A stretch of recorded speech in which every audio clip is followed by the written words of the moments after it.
आज elimination reactions को हम आगे डिस्कस करेंगे, पार्ट 5 के अंतर्गत डिस्कस करेंगे। आज हम लोग डिस्कस करेंगे E2 एलिमिनेशन के बारे में, जिसको हम लोग बाई मॉलिक्यूलर एलिमिनेशन रिएक्शन कहते हैं। इसके बारे में हम लोग डिटेल में आज हम लोग डिस्कस करेंगे। E2 एलिमिनेशन का एग्जांपल जैसे हमने यहाँ लिया है, टर्सरी ब्यूटिल ब्रोमाइड को जब हम एल्कोहलिक एल्कोहल से एल्कोहलिक की वजह से रिएक्ट करते हैं तो ये एल्कीन 2 मेथिल प्रोपीन बनाता है। ये E2 एलिमिनेशन के थ्रू प्रोसीड करता है ये रिएक्शन। E2 एलिमिनेशन में होता क्या है कि E2 एलिमिनेशन में जो रेट होता है, E2 रिएक्शन रेट होता है, वो दोनों के कंसंट्रेशन पे डिपेंड करता है। यानी कि हमारा एल्किल हैलाइड और एल्कोहल जो दोनों एल्किल हैलाइड और बेस दोनों के कंसंट्रेशन पे ही डिपेंड करता है रेट इसका। इसका मतलब ये हुआ कि यदि ये दोनों के कंसंट्रेशन पे डिपेंड करता है, इसका मतलब ये हुआ कि रेट डिटरमाइनिंग स्टेप में ये दोनों मौजूद हैं, यानी एल्किल हैलाइड भी मौजूद है और बेस भी मौजूद है रेट डिटरमाइनिंग स्टेप में। इसीलिए ये दोनों के कंसंट्रेशन पे डिपेंड करता है। इसके मैकेनिज्म के बारे में हम लोग आते हैं।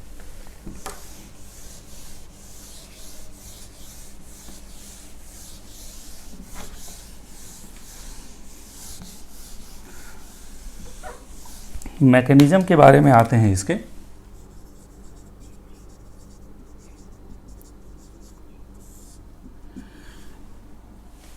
ये कंसर्टेड रिएक्शन होता है। E2 रिएक्शन जो होता है concerted one step reaction which proceed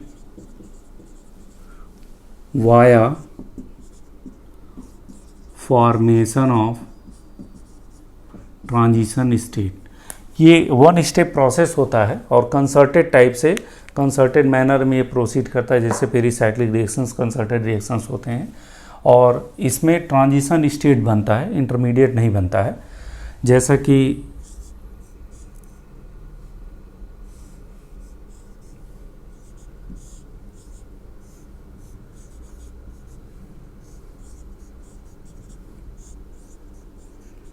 ये हमारा सबस्ट्रेट है और जब हम OH माइनस यानी बेस से इसको ट्रीट करेंगे, तो बेस से ट्रीट करेंगे तो इस रिएक्शन में CH बॉन्ड का फॉर्मेशन और CBr का CH बॉन्ड का ब्रेकिंग और CBr बॉन्ड का ब्रेकिंग एक साथ होता है। और कैसे होता है, ये इस पे अटैक करता है तो ट्रांजिशन स्टेट किस तरीके का बनेगा।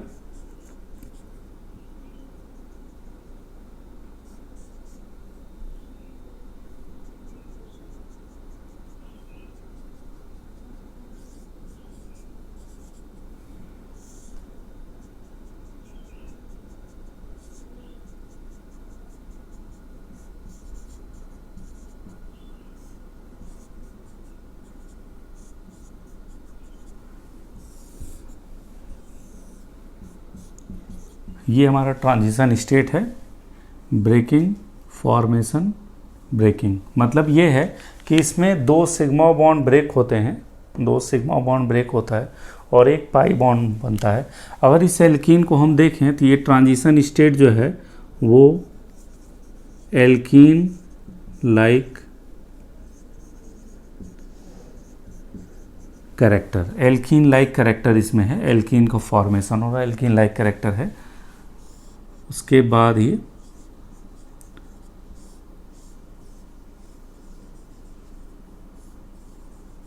प्रोडक्ट में कन्वर्ट हो जाता है। तो ये एक वन स्टेप प्रोसेस है और आप देख रहे हैं एक ही स्टेप है, तो यही रेट डिटरमाइनिंग स्टेप भी होगा। और रेट डिटरमाइनिंग स्टेप में आपका एल्किल हैलाइड भी है और बेस भी है, बेस भी मौजूद है और ये एल्किल हैलाइड भी मौजूद है। इसीलिए इसका जो रेट होता है E2 रेट, वो इन दोनों के कंसंट्रेशन पे डिपेंड करता है। यहाँ पे हम देख रहे हैं कि दोनों CH बॉन्ड और CBr बॉन्ड साथ साथ ब्रेक हो रहे हैं। जैसे जैसे धीरे धीरे ये हाइड्रोजन अपस्टेट कर रहा है बीटा हाइड्रोजन को, धीरे धीरे Br निकल रहा है और धीरे धीरे यहाँ पाई बॉन्ड का फॉर्मेशन हो रहा है। तो ये एल्कीन आपका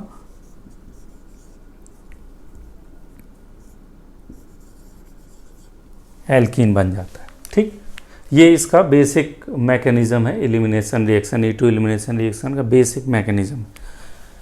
अब हम लोग आते हैं जैसा कि E1 रिएक्शन के बारे में हमने बताया था आपको कि E1 रिएक्शन रीजियो सेलेक्टिव होता है, वैसे E2 रिएक्शन भी रीजियो सेलेक्टिव होता है।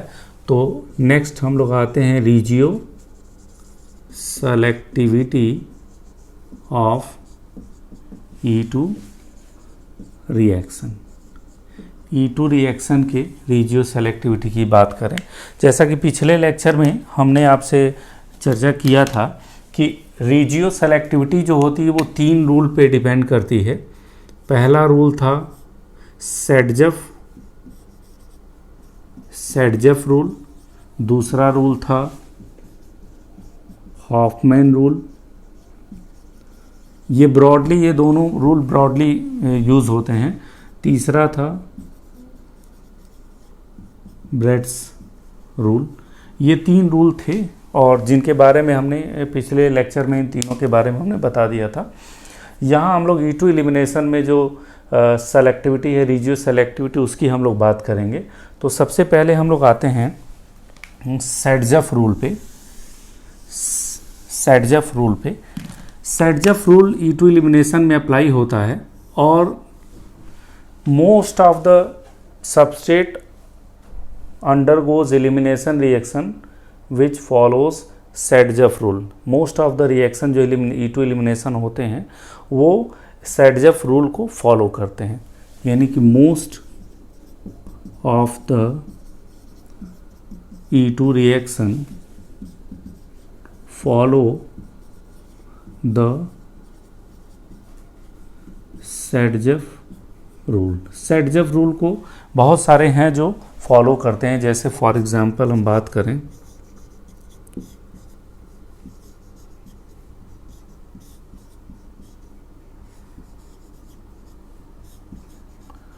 और इसको यदि हम एल्कोहलिक KOH से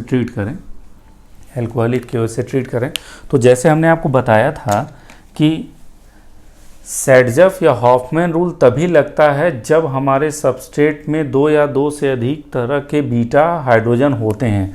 जैसे ये हमारा अल्फ़ा कार्बन है, एक बीटा हाइड्रोजन ये हो गया और एक बीटा हाइड्रोजन ये हो गया, जिसको हमने बीटा प्राइम से किया। तो यहाँ से भी हाइड्रोजन निकलने की संभावना है और यहाँ से भी हाइड्रोजन निकलने की संभावना है। इसलिए कहाँ से निकलने के बाद ज़्यादा स्टेबल बनेगा, ये सेडजफ गवर्न करता है। सेडजफ ये कहता है कि जो मोर सब्स्टिट्यूटेड एल्कीन बनता है वो मोर हिंडर्ड बीटा कार्बन से जो हाइड्रोजन निकलेगा तभी बनेगा। तो यानी कि यहाँ पे अगर सेडजफ की बात करें तो सेडजफ प्रोडक्ट हमारा ये बनेगा और यही बनेगा मेजर प्रोडक्ट, और दूसरा जो बनेगा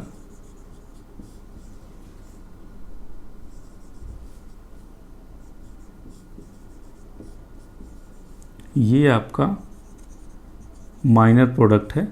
ये हमारा सेडजफ प्रोडक्ट कहलाएगा और ये हॉफमैन प्रोडक्ट कहलाता है। तो यहाँ भी कल हम लोग काफ़ी अच्छे से डिस्कस किए थे कि क्यों मोर सब्स्टिट्यूटेड बीटा हाइड्रोजन से ही H निकलता है। इसके बारे में हम लोगों ने डिटेल में कल पिछले लेक्चर में हम लोगों ने डिस्कस किया था और हमने बताया था कि इस बीटा हाइड्रोजन और इस बीटा हाइड्रोजन में ये बीटा हाइड्रोजन जो है वो ज़्यादा एसिडिक एक तरह से है, या हम कहें कि इसका इंट्रैक्शन इसके साथ ज़्यादा हो रहा है, इसलिए इसके टूटने की संभावना ज़्यादा होती है। इसलिए ये आपका मेजर प्रोडक्ट बनता है और ये आपका माइनर प्रोडक्ट बनता है। ठीक है, तो ये सेडजफ प्रोडक्ट आपका मेजर और हॉफमैन प्रोडक्ट माइनर। फिर हम इसके एनर्जी प्रोफाइल डायग्राम की बात करें कि क्यों ये वाला मेजर बन रहा है, क्यों ये वाला माइनर बन रहा है। तो एनर्जी, अगर हम इसके ट्रांजिशन स्टेट की बात करें, ट्रांजिशन स्टेट में क्या होगा, जैसे ये किस ट्रांजिशन स्टेट के करस्पॉन्डिंग बनेगा, तो हम लोग दिखा सकते हैं ऐसे।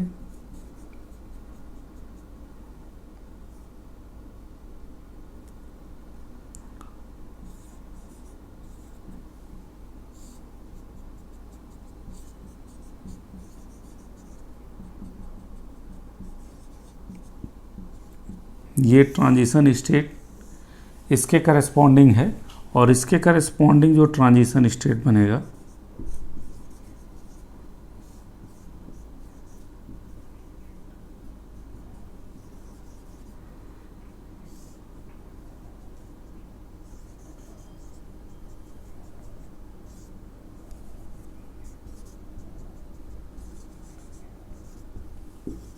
इसके करस्पॉन्डिंग जो ट्रांजिशन स्टेट बनेगा ये बनेगा।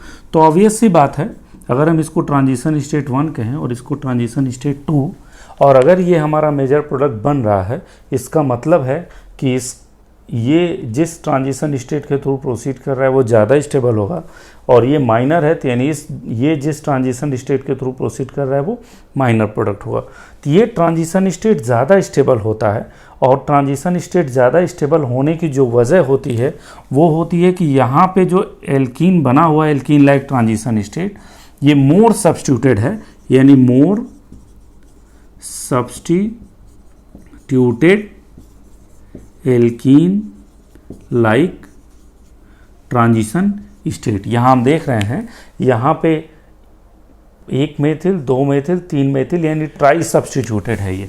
ये आपका ट्राई सब्स्टिट्यूटेड है, और यहाँ पे अगर बात करें तो ये सिर्फ मोनो सब्स्टिट्यूटेड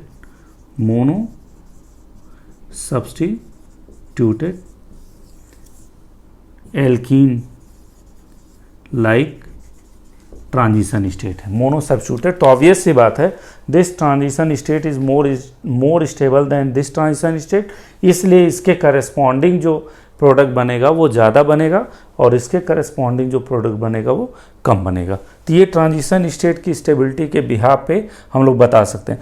यहाँ मैं एक बात और क्लियर कर दूँ कि ये जो ट्रांजिशन स्टेट इसमें बनता है E2 रिएक्शन में, वो एल्कीन लाइक ट्रांजिशन स्टेट होता है, और एल्कीन लाइक जो ट्रांजिशन स्टेट होता है उसकी स्टेबिलिटी इस बात पे डिपेंड करती है कि वह एल्कीन लाइक ट्रांजिशन स्टेट कितना ज़्यादा स्टेबल होगा। तो उसके लिए थोड़ा सा हम आपको बता दें,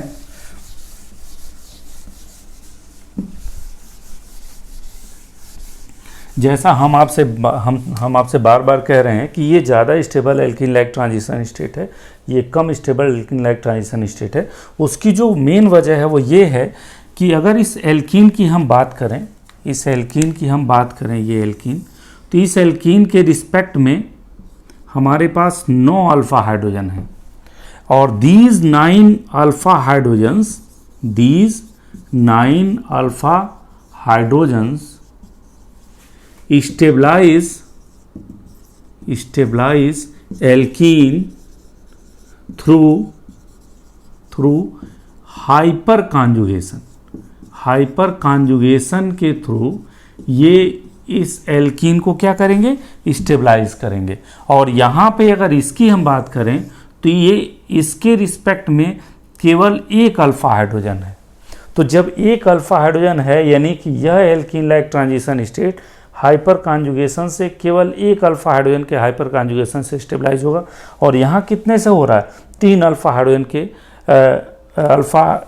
9 अल्फा हाइड्रोजन के हाइपर कॉन्जुगेशन इफेक्ट से ये स्टेबलाइज होगा। इसका मतलब ये हुआ कि rate of E2 reaction is directly proportional to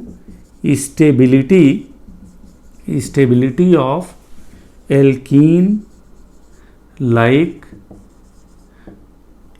transition state. और एल्कीन लाइक ट्रांजिशन स्टेट किस बात पे डिपेंड करता है, एल्कीन लाइक ट्रांजिशन स्टेट की बात करें तो एल्कीन लाइक ट्रांजिशन स्टेट किस बात पे डिपेंड करता है, किस बात पे डिपेंड करेगा, हाँ, कि इसकी स्टेबिलिटी, इस एल्कीन की स्टेबिलिटी हाइपर कॉन्जुगेशन के थ्रू कितना स्टेबलाइज हो रहा है। How the alkene like transition state stabilise by hyperconjugation effect. Hyperconjugation effect से कितना स्टेबलाइज है जरूरी, यहाँ चूंकि हाइपर कॉन्जुगेशन ही केवल लग रहा है, और जब कोई और ग्रुप आ सकता है तो वहाँ हम मीजोमेरिक इफेक्ट या मीजोमेरिक इफेक्ट से भी इसको एक्सप्लेन कर सकते हैं। यहाँ फिलहाल केवल हाइपर कॉन्जुगेशन लग रहा है इसलिए मैंने इसको दिया। तो यानी कि E2 रिएक्शन का rate stability of alkene like transition state पे डिपेंड करता है, और यहाँ जो स्टेबिलिटी है वो इस बात पे डिपेंड करता है कि कितना एल्कीन लाइक ट्रांजिशन स्टेट कितना हाइपर कॉन्जुगेशन से स्टेबलाइज हो रहा है। यहाँ मैं आपको SN2 से थोड़ा सा इसको रिलेट कर दूँ, आगे के लेक्चर्स में मैं E2 और SN2 रिएक्शंस के बारे में डिटेल में हम कंपेरिजन करेंगे। थोड़ा सा मैं यहाँ बता दूँ, SN2 रिएक्शन में जो ट्रांजिशन स्टेट होता है वहाँ जो स्टेबिलिटी होती है वहाँ स्टेरिक क्राउडिंग पे डिपेंड करती है। यहाँ जो स्टेबिलिटी है वो स्टेरिक क्राउडिंग पे नहीं यहाँ डिपेंड कर रही फिलहाल। अगर ये ग्रुप बड़े नहीं है तो स्टेरिक क्राउडिंग नहीं, इसके इलेक्ट्रॉनिक फैक्टर पे डिपेंड कर रहा है। तो यहाँ जो हाइपर कॉन्जुगेशन लग रहा है वो इलेक्ट्रॉनिक फैक्टर की तरह लग रहा है।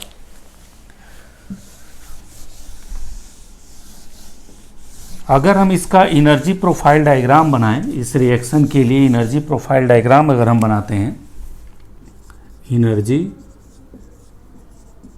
प्रोफाइल डायग्राम यदि हम बनाएं इसको, तो हम लोग ऐसे देख सकते हैं, ये हमारा फ्री एनर्जी है, फ्री एनर्जी है, और इधर हमारा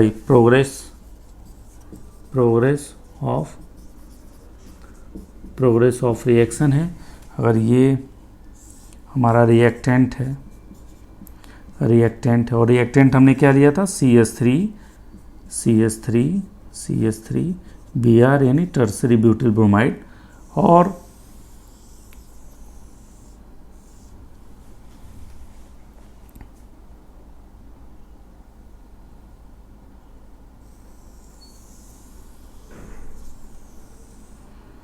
यहाँ देखिए दो ट्रांजिशन स्टेट बन रहे हैं, ट्रांजिशन स्टेट 1 और ट्रांजिशन स्टेट 2।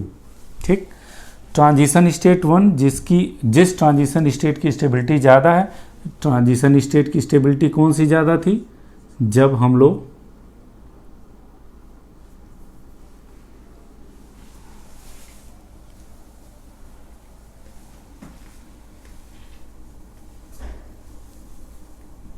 यहाँ हम लोगों ने सबस्ट्रेट जो लिया था वो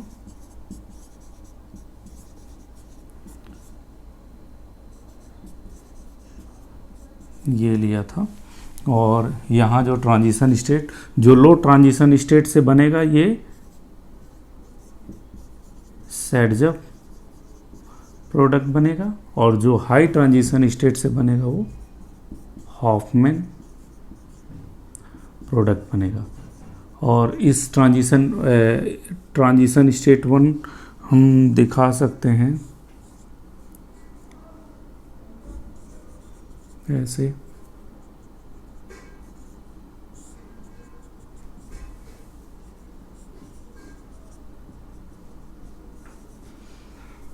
ये आपका ट्रांजिशन स्टेट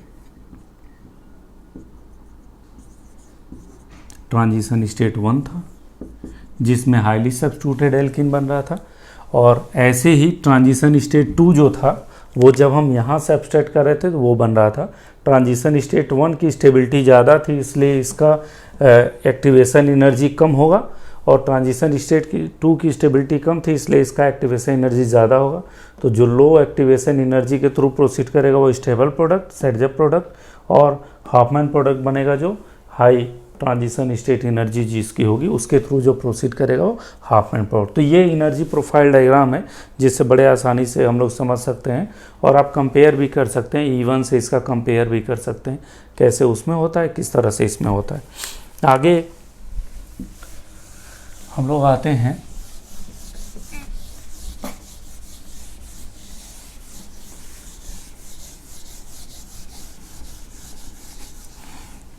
इस बिहाफ पे, जैसा कि हमने कहा कि जो स्टेबिलिटी E2 रिएक्शन का रेट जो होता है वो डिपेंड करता है कितना स्टेबल ट्रांजिशन स्टेट बन रहा है, एल्कीन लाइक ट्रांजिशन स्टेट। इस बिहाफ पे अगर हम देखें तो रिएक्टिविटी की बात करें, reactivity of alkyl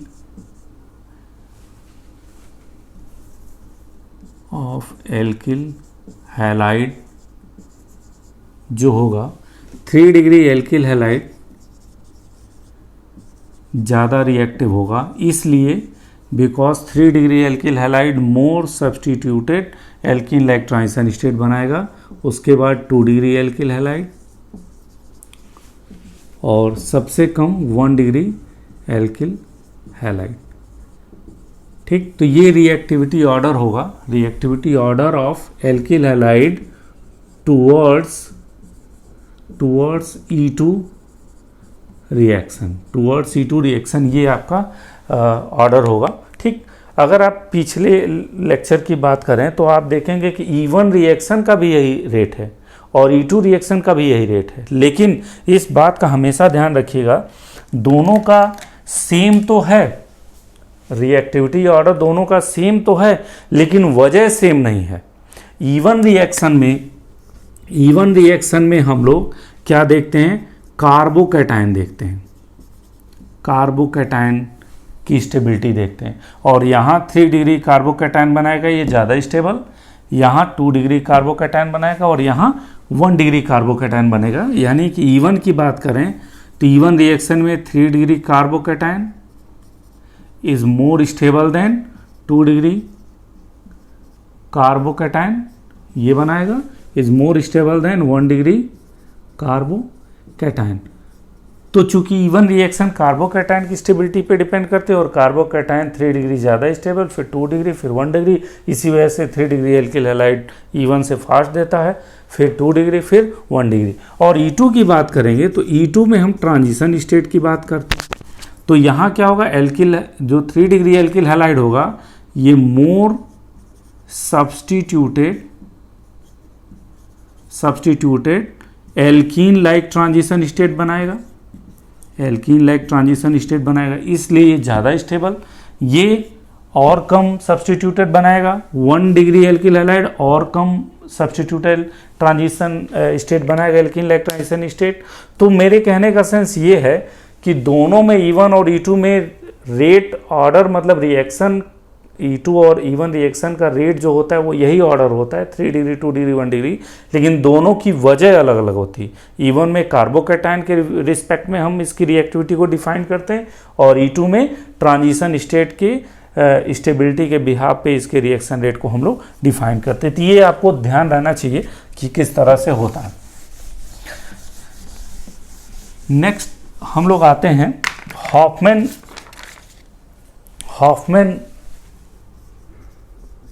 Hoffmann rule पे हम लोग आते हैं।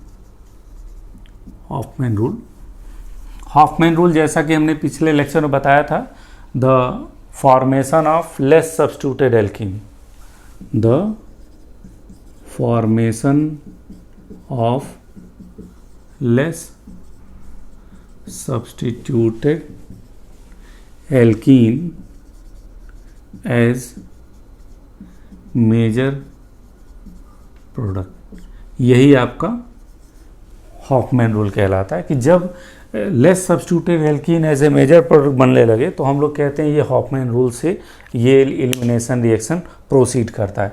जैसा कि हमने कहा आपसे, most of the substrate undergoes E2 reaction with follow Saytzeff rule, लेकिन कुछ सबस्ट्रेट होते हैं जो हॉफमैन रूल के थ्रू प्रोसीड करते हैं, E2 रिएक्शन देते हैं। उन्हीं के हम बारे में डिस्कस करेंगे कि कौन से सबस्ट्रेट हॉफमैन एलिमिनेशन देते हैं, हॉफमैन रूल को फॉलो करते हैं। ठीक है, तो there are following conditions for Hofmann product या हॉफमैन रूल हम कह लें, रूल। और वो कंडीशंस कौन से हैं? पहला, व्हेन बेस इज बल्की, जब बेस बल्की हो तब हमारा जनरली हॉफमैन जो प्रोडक्ट बनता है वो मेजर बनता है और जो सेडजप प्रोडक्ट बनता है वो माइनर बनता है। जैसे फॉर एग्जांपल हम बात करें,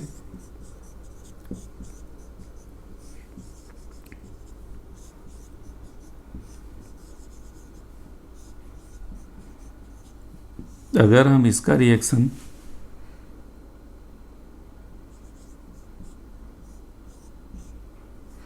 ET का मतलब C2H5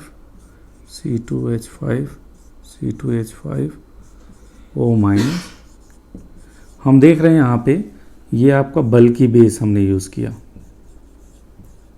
बल्की बेस हम यूज़ किए। ठीक, तो जब हम बल्की बेस लेते हैं तो जो हाइड्रोजन का रिमूवल होता है, बीटा हाइड्रोजन का रिमूवल जो होता है, तब हमारा इलेक्ट्रॉनिक फैक्टर नहीं गवर्न करता है, वहाँ पे स्टेरिक फैक्टर गवर्न करता है।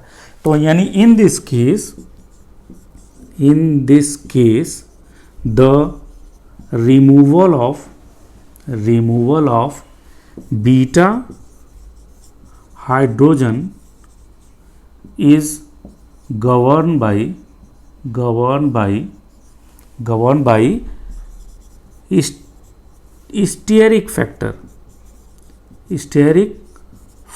स्टेरिक फैक्टर गवर्न करने लगता है, इलेक्ट्रॉनिक फैक्टर गवर्न नहीं करता है। तो इस केस में हम बताएं आपको कि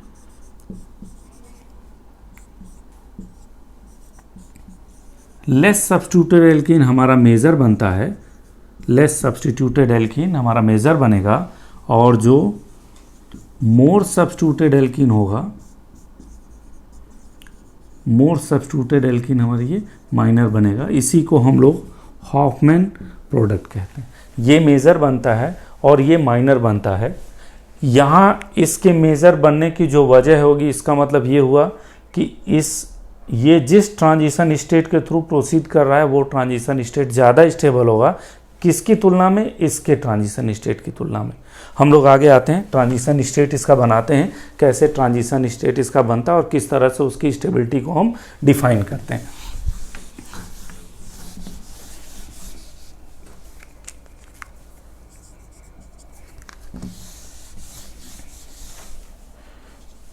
जैसे इसके ट्रांजिशन स्टेट की हम बात करें, कैसे प्रोसीड करेगा, इन दोनों के हम ट्रांजिशन स्टेट को यहाँ पे बना रहे हैं, यहाँ पे हम बनाने की कोशिश कर रहे हैं इसका ट्रांजिशन स्टेट। इसके ट्रांजिशन स्टेट में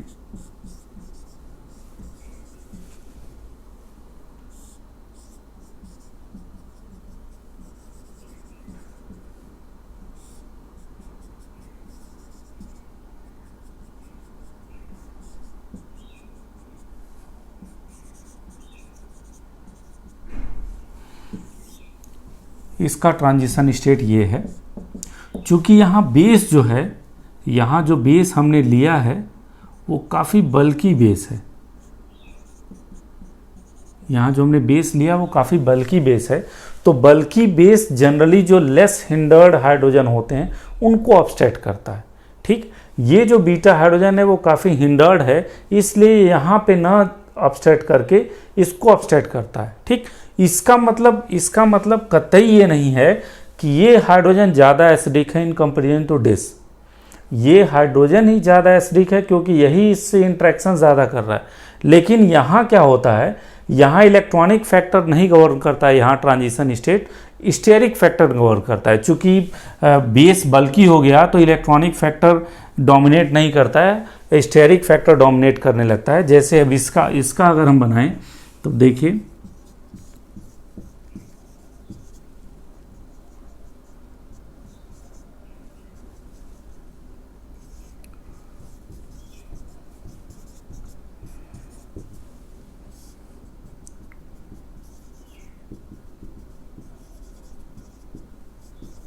तो अगर इसके ट्रांजिशन स्टेट की बात करें तो देखिए, ये बड़ा बेस बल्की ग्रुप हिंडर्ड साइड से बेस सबसेट कर रहा है, तो ये ट्रांजिशन स्टेट जो होगा, ट्रांजिशन स्टेट ये आपका लेस स्टेबल हो जाएगा, लेस स्टेबल। और ये जो ट्रांजिशन स्टेट होगा, चूँकि ये लेस हिंडर्ड साइड सबसेट कर रहा है, तो यहाँ ट्रांजिशन स्टेट ये मोर स्टेबल हो जाएगा। और अगर हम ये बात करें कि in this case transition state की स्टेबिलिटी कौन गवर्न कर रहा है, तो in this case the stability of transition state is govern by steric factor, not electronic factor. और इससे पहले जब भी हम सेटजप में जाते हैं तो वहाँ जो ट्रांजिशन स्टेट की स्टेबिलिटी होती है वो इलेक्ट्रॉनिक फैक्टर गवर्न करता है। तो यहाँ हम नोट करके लिख दे रहे हैं आपको कि in this case the stability of transition state is governed by steric factor, not electronic factor। और ये किस वजह से हो रहा है, ड्यू टू बल्की बेस, बल्कि बेस की वजह से यहाँ स्टेरिक फैक्टर यहाँ गवर्न ज़्यादा कर रहा है और इलेक्ट्रॉनिक फैक्टर का जो गवर्नेंस है वो बहुत कम है, इसीलिए यहाँ लेस सब्स्टिट्यूट। जब भी एक पिछले लेक्चर में हमने बताया था कि जब भी स्टेरिक फैक्टर आपका गवर्न करेगा, स्टेरिक फैक्टर, तो उस कंडीशन में हमेशा लेस स्टेबल प्रोडक्ट मिलेगा। यहाँ जो प्रोडक्ट है वो आपका लेस स्टेबल है, किसके कंपैरिजन में, इसके कंपैरिजन में, ये आपका मोर स्टेबल प्रोडक्ट है। तो जब भी स्टेरिक फैक्टर गवर्न करने लगता है तो वहाँ पे थर्मोडायनेमिकली वो रिएक्शन नहीं प्रोसीड करता है, काइनेटिकली प्रोसीड करने लगता है, तो वहाँ पे लेस स्टेबल प्रोडक्ट बनता है, ठीक। और यहाँ लेस स्टेबल प्रोडक्ट ही दुर्भाग्य से मेजर प्रोडक्ट है। तो ये पहला मैंने केस बताया कि कब कोई सबस्ट्रेट हॉफमैन प्रोडक्ट देता है या हॉफमैन रूल को फॉलो करता है।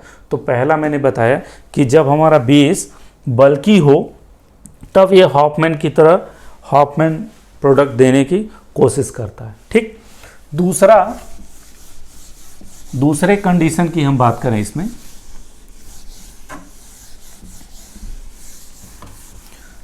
दूसरे कंडीशन की अगर बात करें तो केस दूसरे कंडीशन जो होता है वो होता है व्हेन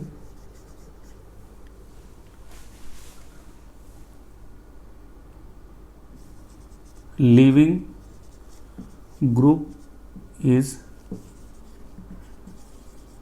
हिंडर्ड। अगर लीविंग ग्रुप हिंडर्ड हो तब भी हॉफमैन प्रोडक्ट ही मेजर प्रोडक्ट बनता है। और जैसे फॉर एग्जांपल जो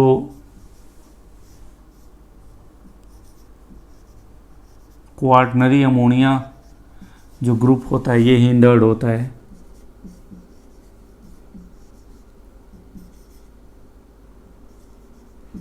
ये भी ग्रुप हिंडर्ड होता है। तो ये जब लिविंग ग्रुप होते हैं तो ये लिविंग ग्रुप चूंकि हिंडर्ड ग्रुप हैं, इसलिए ये हॉफमैन रूल से प्रोसीड करते हैं। जैसे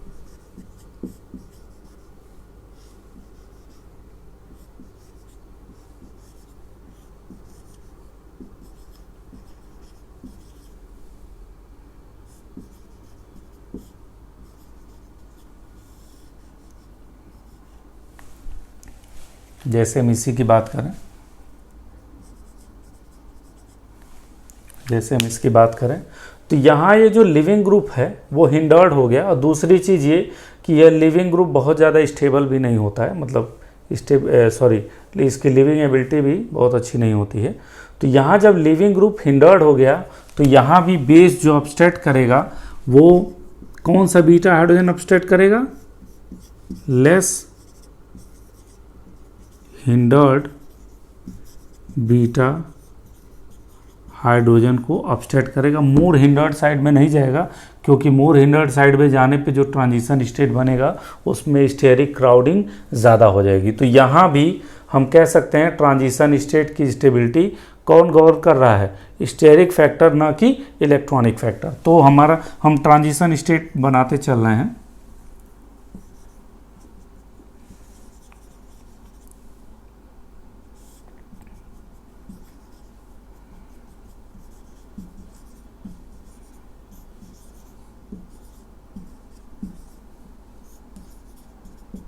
ये हमारा ट्रांजिशन स्टेट बनेगा, यही मेजर बनेगा।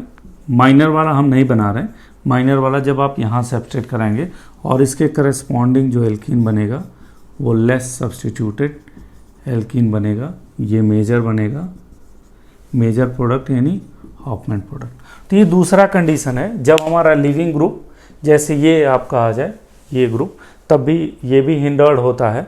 तो यहाँ भी जो ट्रांजिशन स्टेट की स्टेबिलिटी है वो कौन गवर्न करता है, स्टेरिक फैक्टर। और जब भी स्टेरिक फैक्टर ट्रांजिशन स्टेट की स्टेबिलिटी को गवर्न करेगा तो बीटा हाइड्रोजन का अब्स्ट्रैक्शन हमेशा उस बीटा कार्बन से होगा जो बीटा कार्बन कम हिंडर्ड हो, ताकि हमारा ट्रांजिशन स्टेट स्टेबल बने। तीसरे कैटेगरी की हम बात करें, आप इसका भी एग्जांपल ले सकते हैं। तीसरी कैटेगरी की हम बात करें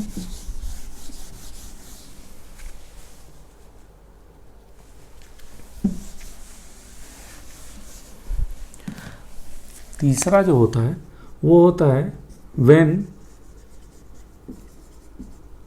लीविंग ग्रुप इज पुअर, जब लिविंग ग्रुप पुअर हो, फॉर एग्जाम्पल फ्लोरीन, फ्लोरीन जो होता है वो पुअर लिविंग ग्रुप होता है। और जब फ्लोरीन लिविंग ग्रुप होता है, जैसे हम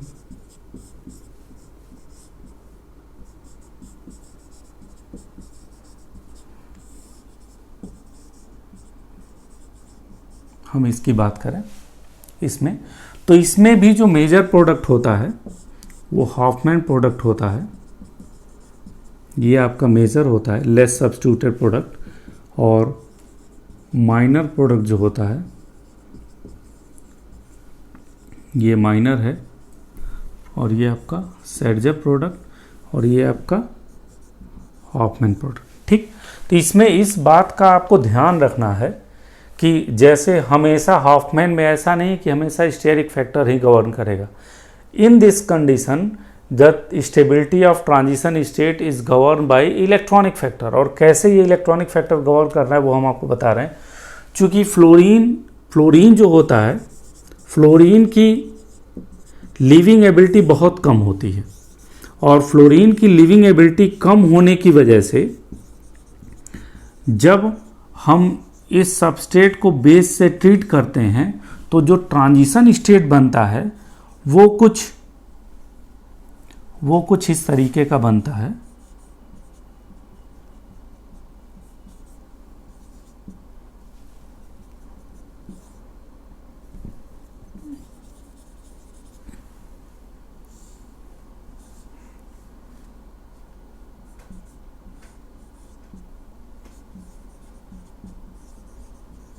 कुछ इस तरीके का बनता है ये ट्रांजिशन स्टेट, कुछ जो बनेगा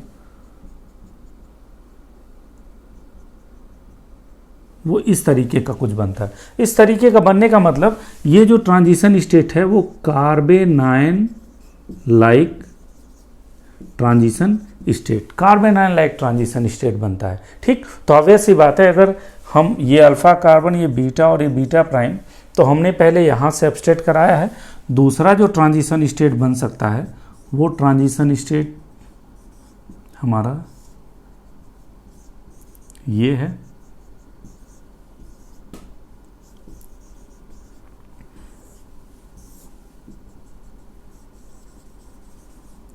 इस टाइप का यहाँ भी कार्बेनायन लाइक ट्रांजिशन स्टेट ही बनता है। मतलब ये है कि ये बॉन्ड, ये फ्लोरीन के निकलने से पहले ये हाइड्रोजन धीरे धीरे निकलने लगता है और फ्लोरीन थोड़ी देर बाद निकलता है। तो यहाँ जैसे हाइड्रोजन निकलेगा तो यहाँ निगेटिव चार्ज आने लगा, तो कार्बेनायन कैरेक्टर हो जाता है।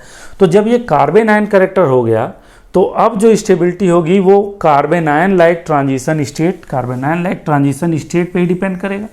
और यहाँ पे अगर देखें तो यहाँ पे कितने डिग्री कार्बेनायन, 1 डिग्री कार्बेनायन, 1 डिग्री कार्बेनायन।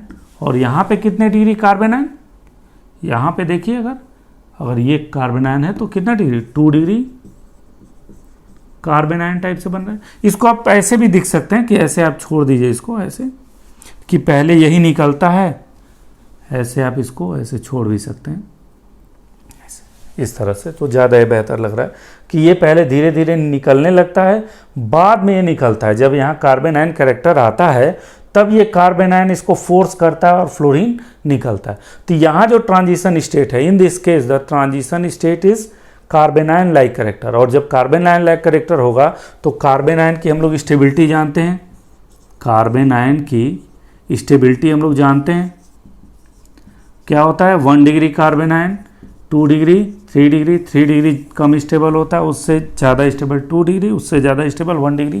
तो यहाँ कौन ज़्यादा स्टेबल ट्रांजिशन स्टेट हुआ, 1 डिग्री वाला, ये मोर स्टेबल, और ये लेस स्टेबल ट्रांजिशन स्टेट हुआ। ठीक, तो ऑब्वियस सी बात है मोर स्टेबल ट्रांजिशन स्टेट के थ्रू जो बनेगा ये मेजर प्रोडक्ट, और लेस स्टेबल ट्रांजिशन स्टेट के थ्रू जो बनेगा वो माइनर प्रोडक्ट। ठीक, यहाँ हम बता दें, यहाँ पे स्टेरिक फैक्टर नहीं गवर्न कर रहा है, यहाँ पे जो गवर्न कर रहा है, यहाँ जो ट्रांजिशन स्टेट की स्टेबिलिटी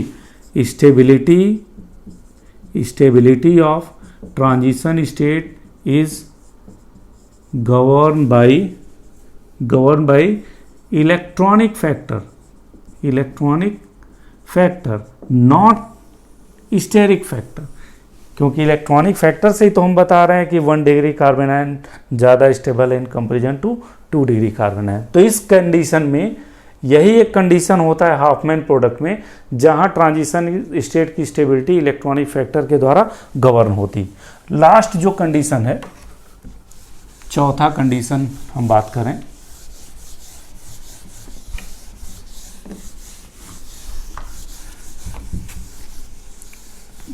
चौथा कंडीशन हमारा है when beta carbon is hindered, when beta carbon is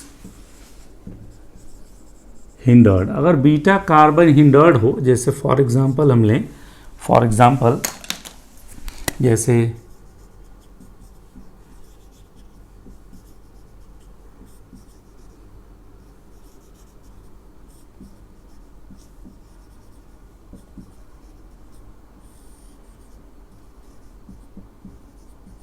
अगर एल्कोहलिक KOH की बात करें, ठीक, तो चूंकि यह अगर ये अल्फा है, ये बीटा है और ये एक बीटा प्राइम है।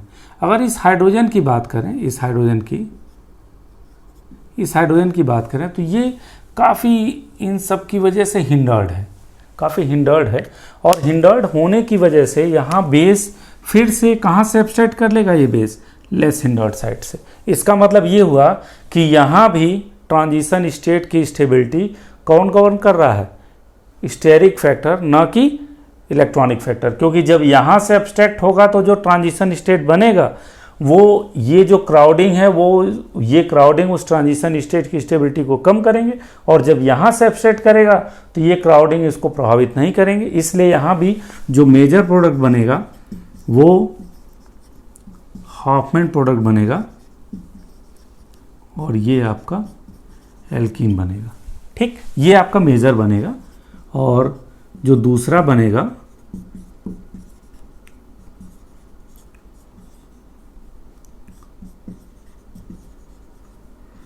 ये आपका माइनर बनेगा, ठीक, ये माइनर और ये आपका मेजर प्रोडक्ट, माइनर और मेजर प्रोडक्ट, ठीक। तो ये यहाँ पे भी जो फैक्टर है वो स्टेरिक फैक्टर ही ट्रांजिशन स्टेट को गवर्न कर रहा है। और एक चीज़ और हम यहाँ पे बता दें आपको कि ये बिल्कुल वैसे ही है जैसे हिंडर्ड बेस। अगर बेस हिंडर्ड होता है तब भी वो लेस सब्स्टिट्यूटेड इन से जाता है, और अगर ये जो बीटा हाइड्रोजन है यही हिंडर्ड हो गया तब भी जो बेस होगा वो दूसरे साइड से लेगा। नेक्स्ट लेक्चर में हम लोग E2 रिएक्शन के स्टीरियो सेलेक्टिविटी के बारे में पढ़ेंगे।